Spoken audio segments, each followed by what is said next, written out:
विश्वास करो दर्शकों, अपनी काम वासना को नियंत्रण में कैसे लाना है और ब्रह्मचर्य की अद्भुत शक्ति का लाभ कैसे उठाना है। ब्रह्मचर्य के फायदे क्या क्या है और वीर्य की भरपाई कितने दिन में होती है, यही हम आज की इस कहानी के माध्यम से जानेंगे। तो चलिए कहानी की शुरुआत करते हैं। 100 रानियों के साथ रहते रहते सम्राट अपने जीवन से परेशान हो चुका था।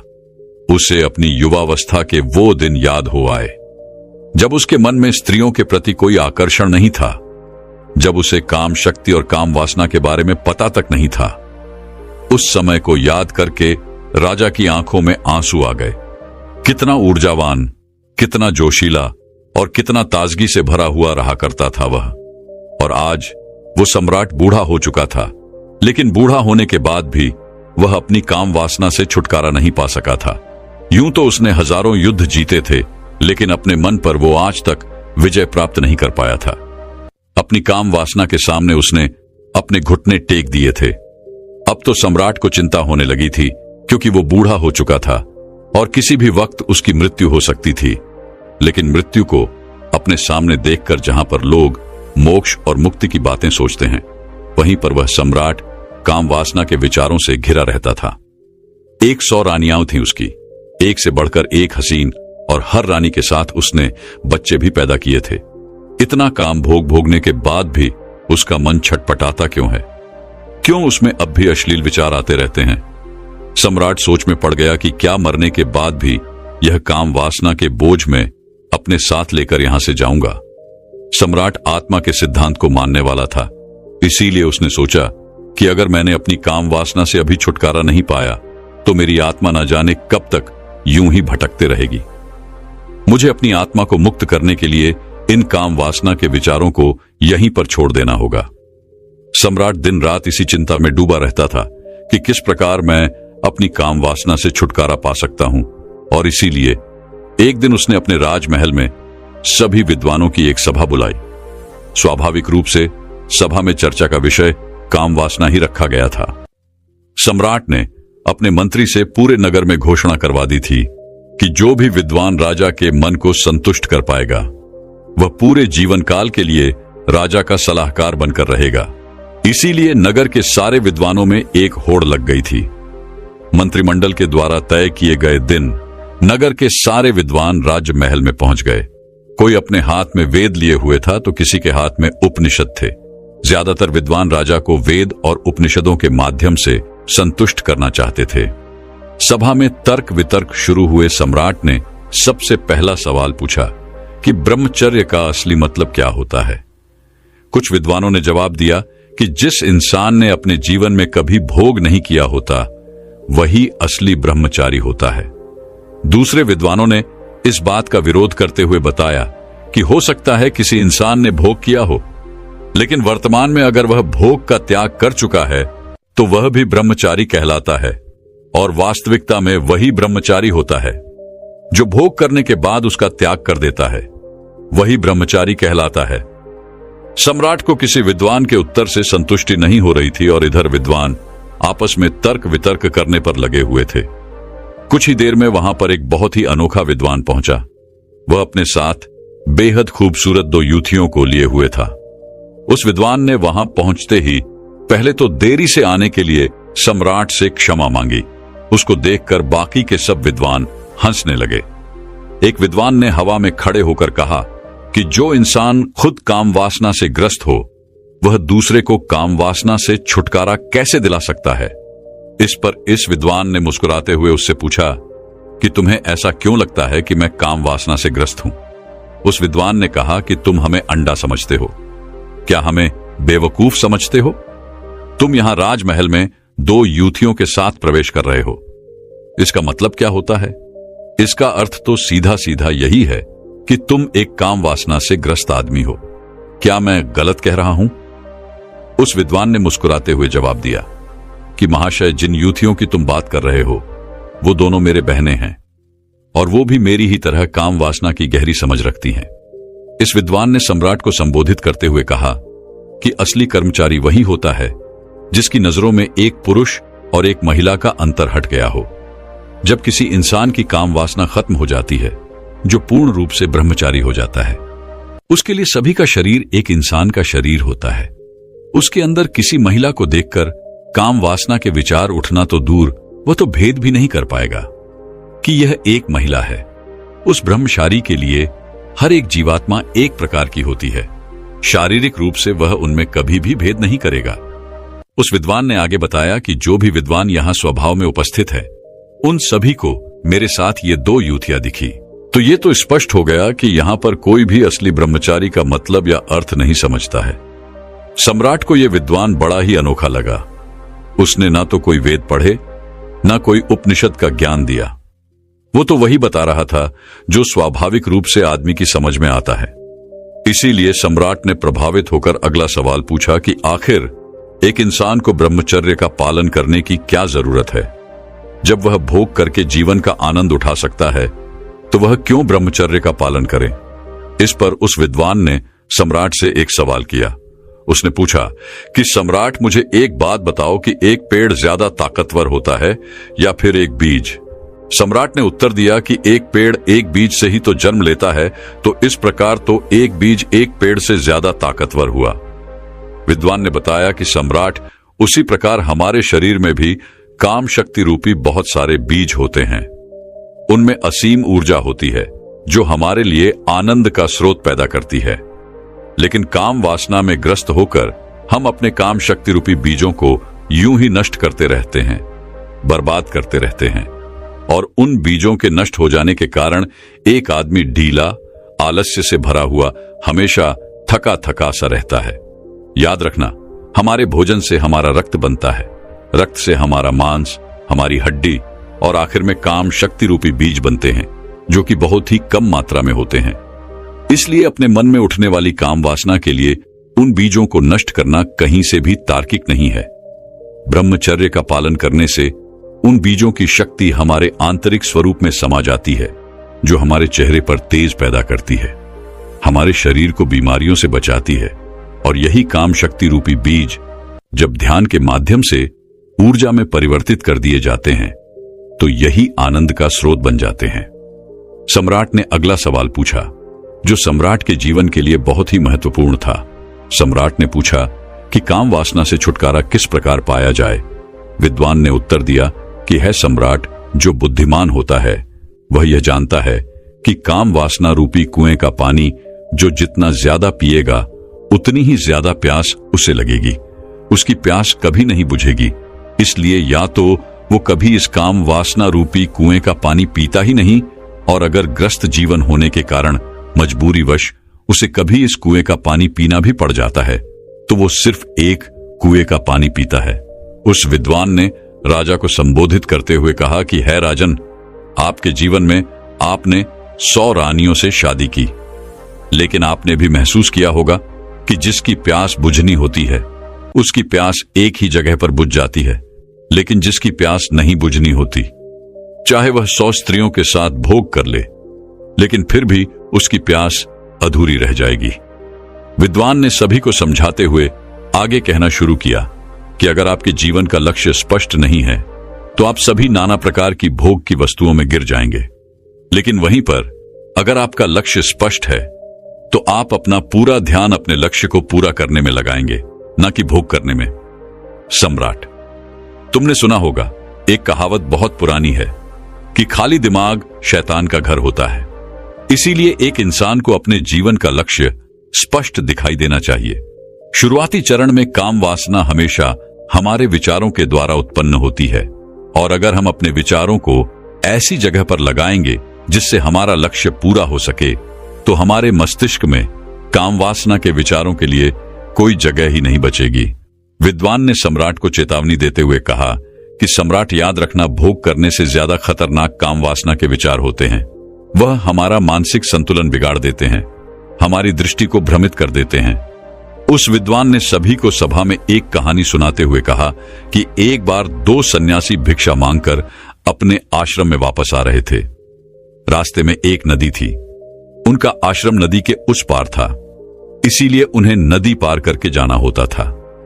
एक दिन जब वो भिक्षा मांगकर अपने आश्रम में वापस लौट रहे थे, तो नदी के किनारे एक महिला बैठी हुई थी। उस महिला ने उन दोनों सन्यासियों से पूछा कि क्या आप मुझे नदी पार करवा सकते हैं? उनमें से एक सन्यासी ने तो छूटते ही मना कर दिया। उसने अपने मन में सोचा कि मैंने तो ब्रह्मचर्य का व्रत ले रखा है, भला मैं किसी स्त्री को छू कैसे सकता हूं? दूसरे सन्यासी ने मुस्कुराते हुए उस महिला को अपने कंधे पर बिठा लिया और अपने कंधे पर बैठाकर उसने उसे वो नदी पार करवा दी। यही बात उस दूसरे सन्यासी को अखड़ गई। जब वो उस महिला को दूसरे किनारे पर छोड़कर अपने आश्रम के रास्ते से वापस अपने आश्रम आ रहे थे, तो उस सन्यासी ने कहा कि तुमने यह ठीक नहीं किया। तुम्हें उस महिला को अपने कंधे पर नहीं बैठाना चाहिए था। तुमने उसे वह नदी पार करवाकर बहुत बड़ी गलती की है, इसलिए मैं तुम्हारी शिकायत गुरुजी से करूंगा। उस सन्यासी ने हंसते हुए कहा कि मैं तो उस महिला को कभी का अपने कंधे से उतार चुका हूं, लेकिन शायद तुम उसे अपने दिमाग में से अभी तक उन विचारों को नहीं निकाल पाए हो। सभा में उपस्थित सभी लोग उस विद्वान की यह कहानी बड़े ध्यान से सुन रहे थे। आखिर में विद्वान ने सम्राट को बताया कि सम्राट, उसी तरह हम भी अपने मन पर ना जाने कितने बोझ लेकर चलते रहते हैं। कामों के विचार हमारे मन को उसी प्रकार मैला करते रहते हैं, जिस प्रकार सिर्फ एक गंदा नाला पूरी नदी को मैला कर देता है। अगर तुम जीवन में आनंद चाहते हो, ऊर्जा से भरा हुआ महसूस करना चाहते हो, तो अपने मन के लिए पवित्र विचारों का रास्ता बनाओ। उस विद्वान ने आखिर में सबसे महत्वपूर्ण सीख बताते हुए कहा कि जीवन में अगर किसी भी वस्तु का होश पूर्वक भोग किया जाए तो मन उसकी अनिश्चितता समझ लेता है।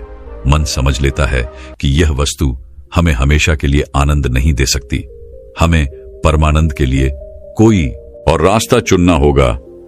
और जब मन इन बातों को समझने लगता है तो अपने आप ही उसमें से काम वासना के विचार विलीन होने लगते हैं।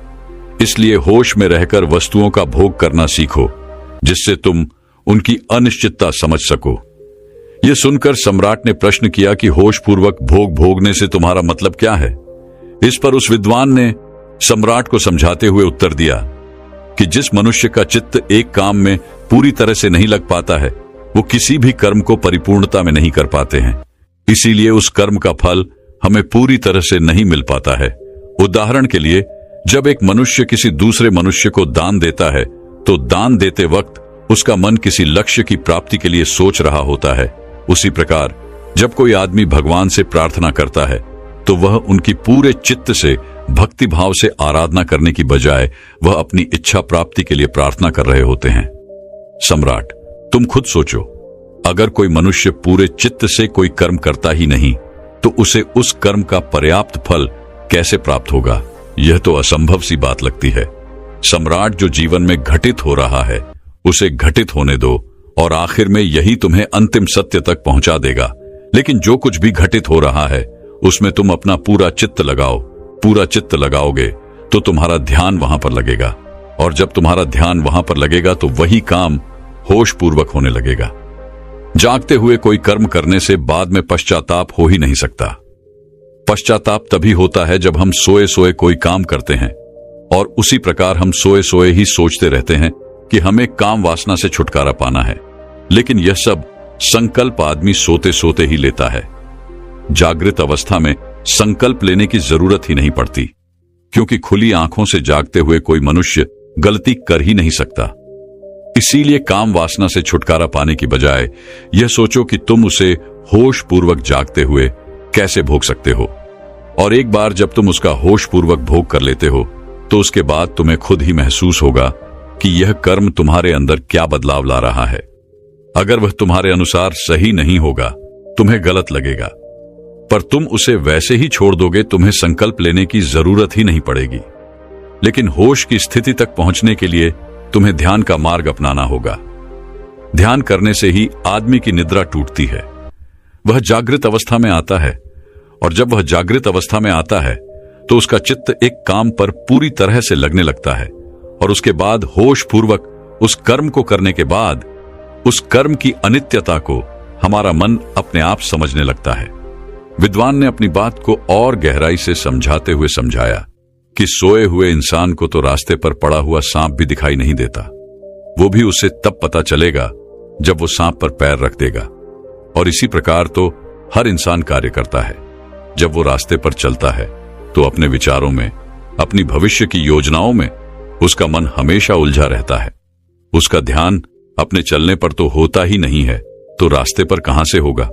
यह सब लक्षण एक सोए हुए मनुष्य के होते हैं, और जब वह मनुष्य यह महसूस कर पाता है कि वह कितनी गहरी यात्रा में है, तो उसी समय उसके जीवन में ध्यान का उदय होता है। लेकिन सोए हुए इंसान को भला किस प्रकार दिखाई देगा कि वह सोया हुआ है। या तो कोई उसे हिलाकर जगाए या उसे बताए कि तुम सोए हुए हो, तब तो उसकी नींद टूटेगी। लेकिन ऐसे मनुष्य हमें कम ही मिलते हैं जो हमें यह एहसास कराते हैं कि हम कितनी गहरी निद्रा में सोए हुए हैं।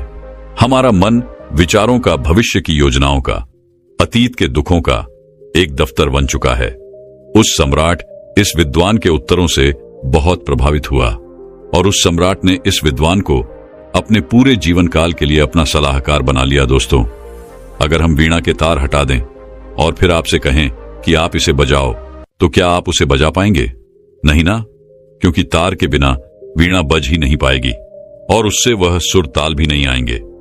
ठीक इसी तरह हमारा शरीर भी है। अगर हम अपने शरीर से वीर्य का नाश कर देते हैं तो हमारे शरीर की ऊर्जा, ओजस और जीवन शक्ति सब कुछ चला जाता है। अत्यधिक हस्तमैथुन से हमारे शरीर में कमजोरी आ जाती है, किसी काम में मन नहीं लगता और कई प्रकार के नकारात्मक विचार आने लगते हैं। इसके कारण हम विभिन्न बीमारियों से घिर जाते हैं। लेकिन दोस्तों, आज मैं आपको इस कथा में यह बताने वाला हूं कि आप वीर्य नाश की भरपाई कैसे कर सकते हैं।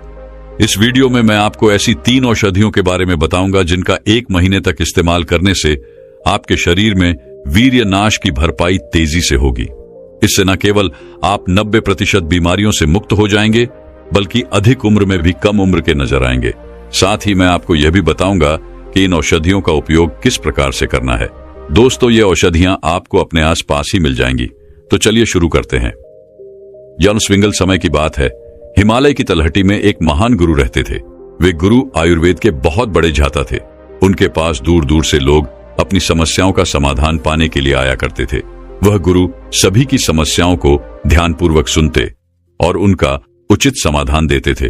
उन गुरु के पास हर बीमारी और समस्या का समाधान था।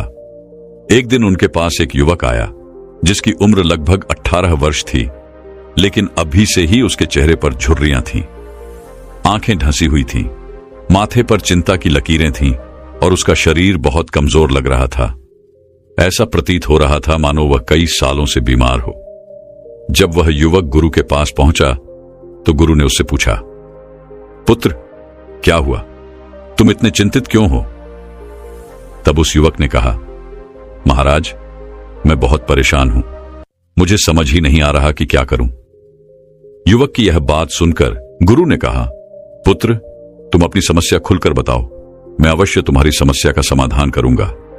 फिर वह युवक गुरु के पास बैठ गया और कहने लगा, गुरुदेव, मेरी एक बहुत बुरी आदत है। मैं हर दिन हस्तमैथुन करता हूं और इसी आदत के कारण मेरी यह दशा हो गई है। मैंने कई बार इसे छोड़ने का प्रयास किया, लेकिन छोड़ नहीं पाया। इसे छोड़ने के लिए मैंने बहुत सी दवाइयां उठाई और कई तरह का इलाज करवाया, जिसमें मेरा बहुत सा धन भी खर्च हुआ, लेकिन इसके बावजूद मुझे कोई लाभ नहीं हुआ। अब मेरी ऐसी स्थिति हो गई है कि मेरे पास पैसे भी नहीं बचे हैं। युवक की बात सुनकर गुरु ने उसकी समस्या समझ ली और बोले, पुत्र, तुमने अपने शरीर की उस शक्ति का नाश किया है जिसका निर्माण होने में वर्षों लगते हैं। लेकिन चिंता मत करो, आज मैं तुम्हें इसे छोड़ने का एक सरल उपाय बताता हूं। इसके साथ ही मैं तुम्हें 3 आयुर्वेदिक औषधियों के बारे में भी बताऊंगा। यदि तुम इनका 1 महीने तक नियमित रूप से सेवन करोगे तो तुम्हारे शरीर की जीवनी शक्ति लौट आएगी और वीर्य का निर्माण तेजी से होगा। फिर गुरु उस युवक से कहते हैं, बेटा, यह औषधियां तुम्हें आसानी से मिल जाएंगी क्योंकि इनका निर्माण हमारी मां प्रकृति ने किया है, इसलिए तुम्हें कहीं जाने की आवश्यकता नहीं है। गुरु की यह बात सुनकर युवक के चेहरे पर मुस्कान आ गई और वह गुरु से कहने लगा, गुरुर, कृपया मुझे इसके बारे में विस्तार से बताइए। तब गुरु ने कहा, पुत्र, पहले यह समझो कि वीर्य का नाश करने से क्या होता है। आयुर्वेद में वीर्य नाश का अर्थ है शरीर का नाश। संभोग करने या हस्तमैथुन करने के बाद जो पदार्थ निकलता है उसे वीर्य कहते हैं। हमें वीर्य को बचाना क्यों चाहिए? क्योंकि जब भी शरीर से वीर्य निकलता है तो सिर्फ शुक्राणु या अंडाणु ही नहीं, बल्कि शरीर की सबसे अधिक शक्तिशाली ऊर्जा भी निकल जाती है। यह ऊर्जा केवल आपके निचले अंगों में नहीं होती, बल्कि शरीर की हर नस और हर नाड़ी में जीवन शक्ति के रूप में मौजूद रहती है। गुरु ने आगे समझाया, पुत्र, हमारे पास आंखें तो हैं, लेकिन अगर आंखों की रोशनी चली जाए तो क्या वे आंखें हमारे काम की हैं? क्या हम उन आंखों से संसार को देख सकते हैं? इसी तरह हमारे पास कान है, लेकिन अगर उनमें सुनने की शक्ति ना रहे तो क्या वे कान हमारे काम के हैं? नहीं ना। यही स्थिति इस जीवनी शक्ति की है, जिसे तुमने हस्त मैथुन करके अपने शरीर से बाहर निकाल दिया है। इसी शक्ति से हमारे शरीर के प्रत्येक कोशिका को ताकत मिलती है। इसी से हमारी स्मरण शक्ति बढ़ती है, हमारे दिमाग में अच्छे विचार आते हैं और हमारी रचनात्मक क्षमता का विकास होता है। फिर गुरु ने उस युवक से कहा, पुत्र, आयुर्वेद में 3 महत्वपूर्ण चरण होते हैं, योग, निद्रा और आहार। ये तीनों चरण जिस नींव पर खड़े हैं उसे ब्रह्मचर्य कहा जाता है। पुत्र, सभी लोग भवन को देखते हैं, लेकिन भवन की नींव को नहीं देखते, जबकि भवन उसी नींव पर टिका होता है। अगर नींव कमजोर होगी तो भवन कुछ ही सालों में गिर जाएगा, और अगर नींव मजबूत होगी तो वह सालों साल खड़ा रहेगा। इसी प्रकार अगर जीवन में ब्रह्मचर्य नहीं है तो स्वास्थ्य का भवन आज नहीं तो कल गिर ही जाएगा। पुत्र, कुछ महीने इस जीवनी शक्ति को बचाकर रखो, फिर देखना कैसे तुम्हारे चेहरे पर तेज आएगा और तुम अपनी उम्र से कम दिखाई देने लगोगे। आयुर्वेद में बताया गया है कि जैसे किसी लकड़ी के घर को जला दिया जाए तो वह राख में बदल जाता है, उसका अस्तित्व खत्म हो जाता है। गुरु ने कहा, पुत्र, वीर्य नाश करने वाले व्यक्ति का चेहरा भी वैसे ही हो जाता है जैसे जल चुकी लकड़ी की राख। उसके अंदर का तेज और ओज चला जाता है, जिससे वह कम उम्र में ही वृद्ध दिखने लगता है। फिर गुरु ने समझाया, पुत्र, पूरे दिन भाग दौड़ करने के बाद भी आप उतना नहीं थकते जितना एक बार वीर्य नाश करने के बाद थक जाते हैं। ऐसा लगता है जैसे पूरे शरीर की ऊर्जा बाहर निकल गई हो। महीनों तक पौष्टिक आहार खाने के बाद हमारे शरीर में वीर्य का निर्माण होता है और आप उसे हर दिन नष्ट कर रहे हैं। हमारे शरीर में वीर्य की कोई थैली नहीं होती, जैसे पित्त की थैली होती है। इसलिए जब वीर्य शरीर से बाहर निकलता है तो शरीर की हर नस और नाड़ी में तनाव उत्पन्न होता है और यह हमारे शरीर को धीरे धीरे खोखला कर देता है। गुरु ने कहा, पुत्र, हस्त मैथुन से कमर दर्द, सिर दर्द, सोचने समझने की क्षमता में कमी, याददाश्त में कमी और तनाव जैसे कई समस्याएं उत्पन्न होती हैं। इसके कारण शरीर में कई बीमारियां भी जन्म लेती हैं। फिर गुरु ने युवक को समझाते हुए कहा, पुत्र, यदि तुम इस ऊर्जा को बचाकर रखते हो तो शरीर में ऐसा जोश और स्फूर्ति रहती है कि उसे शब्दों में बताना मुश्किल है।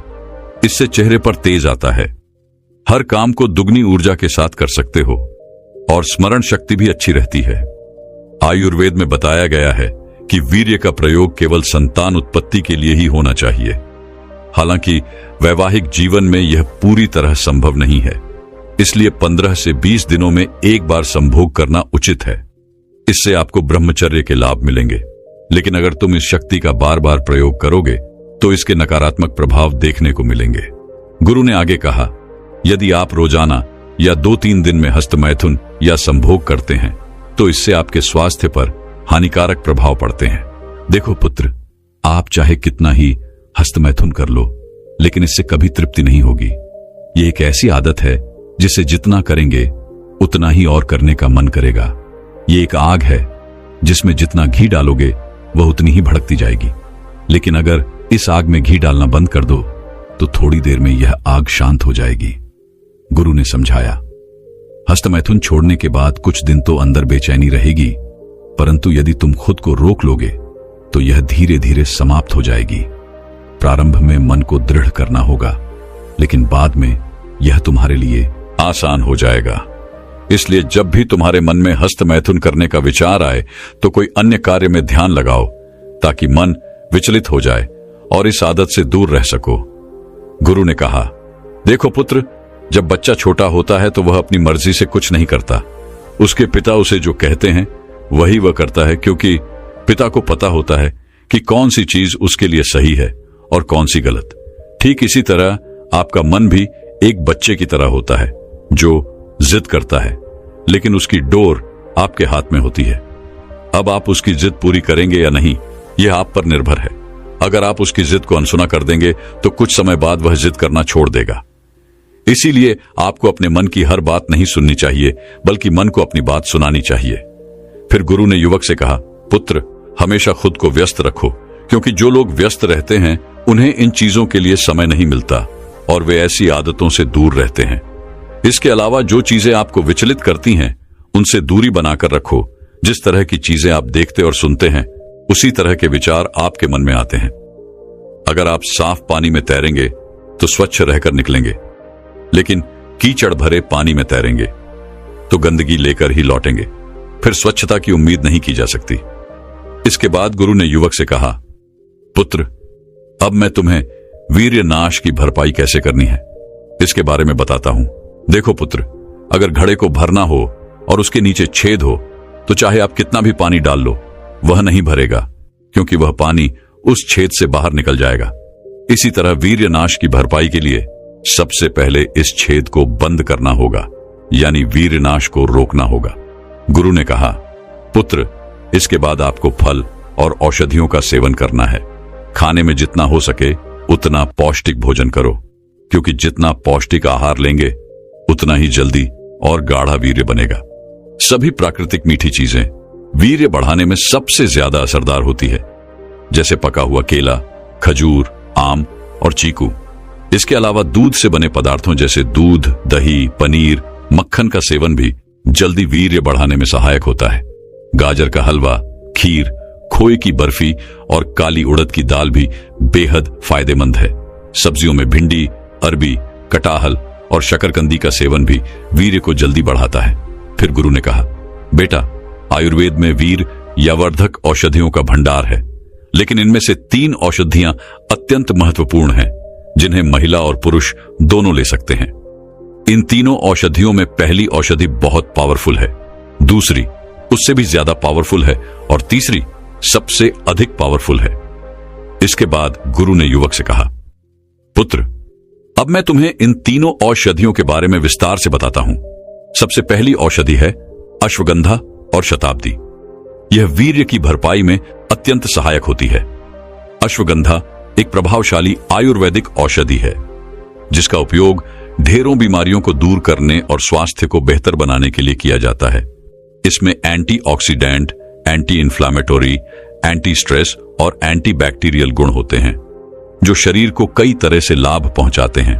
अश्वगंधा शरीर की रोग प्रतिरोधक क्षमता को बढ़ाता है, दिमाग की कार्य क्षमता में सुधार करता है, तनाव से राहत देता है, अच्छी नींद लाता है, डिप्रेशन दूर करता है और कई अन्य बीमारियों का नाश करता है, जिसका उपयोग ढेरों बीमारियों को दूर करने और स्वास्थ्य को बेहतर बनाने के लिए किया जाता है। इसमें antioxidant, anti inflammatory, anti stress और एंटी बैक्टीरियल गुण होते हैं, जो शरीर को कई तरह से लाभ पहुंचाते हैं। अश्वगंधा शरीर की रोग प्रतिरोधक क्षमता को बढ़ाता है, दिमाग की कार्य क्षमता में सुधार करता है, तनाव से राहत देता है, अच्छी नींद लाता है, डिप्रेशन दूर करता है और कई अन्य बीमारियों का नाश करता है। इसके सेवन से वजन घटाना, माइग्रेन का समाधान, डायबिटीज कंट्रोल और यौन क्षमता में वृद्धि जैसे लाभ होते हैं। फिर गुरु ने कहा, पुत्र, आपको अश्वगंधा और शताब्दी का प्रयोग इस प्रकार करना है। इन दोनों का पाउडर बना लें और रोज एक छोटी चम्मच पानी में मिलाकर पी। गुरु उस युवक से कहते हैं, पुत्र, दूसरी औषधि है शिलाजीत। आयुर्वेद में कहा गया है कि माचिस की तिली पर जितना मसाला होता है, बस उतनी सी मात्रा में शिलाजीत लेनी चाहिए। शिलाजीत एक आयुर्वेदिक औषधि है, जिसका सर्दियों से इस्तेमाल शरीर में ताकत बढ़ाने, प्रतिरक्षा प्रणाली को मजबूत करने और यौन स्वास्थ्य बेहतर बनाने के लिए किया जाता रहा है। यह एक चिपचिपा काले रंग का टार जैसा पदार्थ है, जो ऊंची पर्वत श्रृंखलाओं की चट्टानों में पाया जाता है। शिलाजीत टेस्टोस्टेरोन को बढ़ाता है, दिमाग की क्षमता को बढ़ाता है और स्पर्म काउंट में वृद्धि करता है। आयुर्वेद में कहा गया है कि माचिस की तिली पर जितना मसाला होता है, बस उतनी सी मात्रा में शिलाजीत लेनी चाहिए। शिलाजीत एक आयुर्वेदिक औषधि है, जिसका सदियों से इस्तेमाल शरीर में ताकत बढ़ाने, प्रतिरक्षा प्रणाली को मजबूत करने और यौन स्वास्थ्य बेहतर बनाने के लिए किया जाता रहा है। यह एक चिपचिपा काले रंग का टार जैसा पदार्थ है, जो ऊंची पर्वत श्रृंखलाओं की चट्टानों में पाया जाता है। शिलाजीत टेस्टोस्टेरोन को बढ़ाता है, दिमाग की क्षमता को बढ़ाता है और स्पर्म काउंट में वृद्धि करता है। इन चारों का मिश्रण तैयार करना है। इन सभी को बराबर मात्रा में लेना है, जैसे 50 ग्राम अश्वगंधा, 50 ग्राम शताब्दी, 50 ग्राम सफेद मूसली और 50 ग्राम कोच के बीज। फिर इसमें 200 ग्राम धागे वाली मिश्री का पाउडर मिलाकर अच्छी तरह से मिक्स कर लेना है। इस मिश्रण का 1 चम्मच रोजाना सोने से आधे घंटे या 1 घंटे पहले हल्के गुनगुने दूध के साथ लेना है। यदि आप दूध का सेवन नहीं करते हैं तो इसे पानी के साथ भी ले सकते हैं। गुरु युवक को समझाते हैं, पुत्र, इन तीनों चीजों को एक साथ कभी नहीं लेना। जैसे 1 महीने अश्वगंधा और शताब्दी लोगे, फिर अगले महीने में शिलाजीत का सेवन करो और उसके अगले महीने में अश्वगंधा, शताब्दी, सफेद मूसली और कोच के बीज का मिश्रण लो। अंत में गुरु कहते हैं, पुत्र, अगर तुम इन बातों का ध्यान रखोगे और नियमित रूप से इन औषधियों का प्रयोग करोगे तो 3 महीनों के भीतर तुम्हारी सभी समस्याएं समाप्त हो जाएंगी। तुम्हारा चेहरा चमकने लगेगा और तुम्हारा शरीर रोगों से मुक्त हो जाएगा। गुरु की बातें सुनकर युवक ने उन्हें धन्यवाद दिया और अपने घर लौट गया। दोस्तों, मैं उम्मीद करता हूं कि यह कहानी सुनने से आपके जीवन में अच्छे बदलाव आए होंगे। आपको इस वीडियो से क्या सीखने मिला, ये कमेंट करके जरूर बताइए और अपने परिवार, दोस्तों या आपके करीबी इंसान के साथ ये कहानी शेयर करके उन्हें भी इस ज्ञान से परिचित करवाए। बाकी अगर आपको यह वीडियो दिल से अच्छी लगी हो तभी इस वीडियो को लाइक कर देना और आपने अब तक इस चैनल को सब्सक्राइब न किया हो तो चैनल को सब्सक्राइब भी जरूर कर देना। आपका हर दिन शुभ हो और खुशियों से आपका जीवन भरा रहे। धन्यवाद। नमो बुद्धाय।